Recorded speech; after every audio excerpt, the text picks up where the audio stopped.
This week, the Cleveland Browns hired Paul DePodesta, aka Jonah Hill in Moneyball, away from the New York Mets to be their chief strategy officer, and the internet had itself a good long laugh. Ha ha ha, look at the Browns, maybe they can suck at baseball now too. Now, personally, I think it's an audacious hire that could move the entire league forward.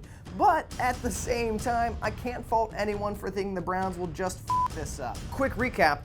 The Browns have been back in the NFL since 1999, and during those 17 years, they've had 2 winning seasons, the most recent of which happened the same year Steve Jobs unveiled the iPhone.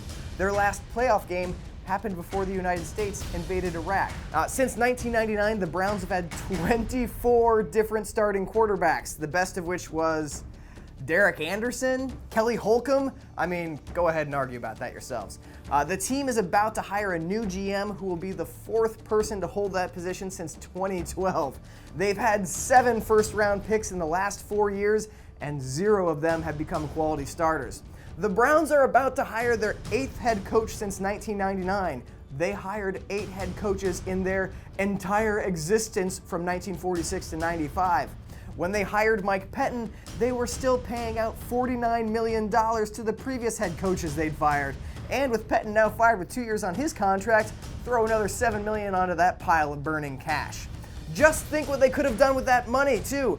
They could have paid fact checkers for the inspirational quotes in their new facility, or cleaned their facility sufficiently to prevent 5 players from getting potentially deadly staph infections. That MRSA outbreak also cost the team millions of dollars, because it effectively ended the careers of LaCharles Bentley and Joe Juravicius, who later sued the team for damages. Oh, and how about the owner, Jimmy Haslam, who knowingly defrauded blue-collar workers and paid a $92 million fine to the government to avoid jail time?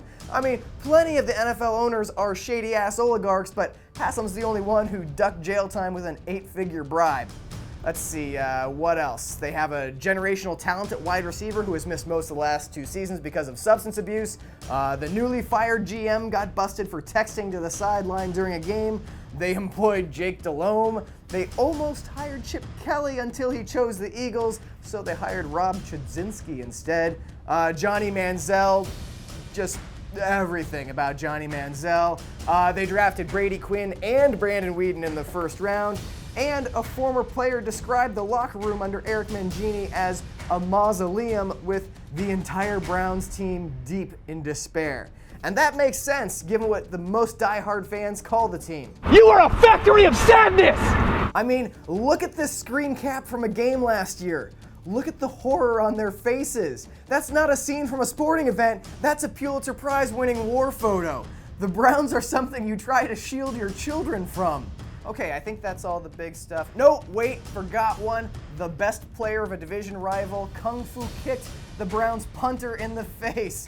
Oh, man, that one never gets old. You know what, I can never watch that just once. Give me the Gerard Butler version. This is Sparta!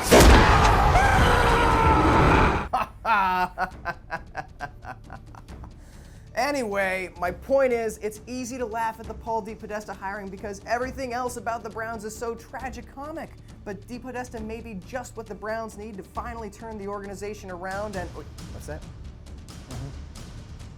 Terrible news from Cleveland, where new Browns executive Paul DePodesta has severed his hand in a freak table saw accident. No word yet on whether DePodesta will continue with the Browns, but he faces a long road to... Yep. Okay, update to that story. The ambulance carrying DePodesta to the hospital was destroyed in a bridge collapse. There were no survivors. Nah, I'm f***ing with you. I'm not even wearing an earpiece, look. But the point is, if anyone can screw up this bold, outside-the-box hire, it's the Browns. And they'll probably do it in a way we can't even imagine. Good luck, Cleveland. And remember, if you don't have any hope, you'll never be disappointed.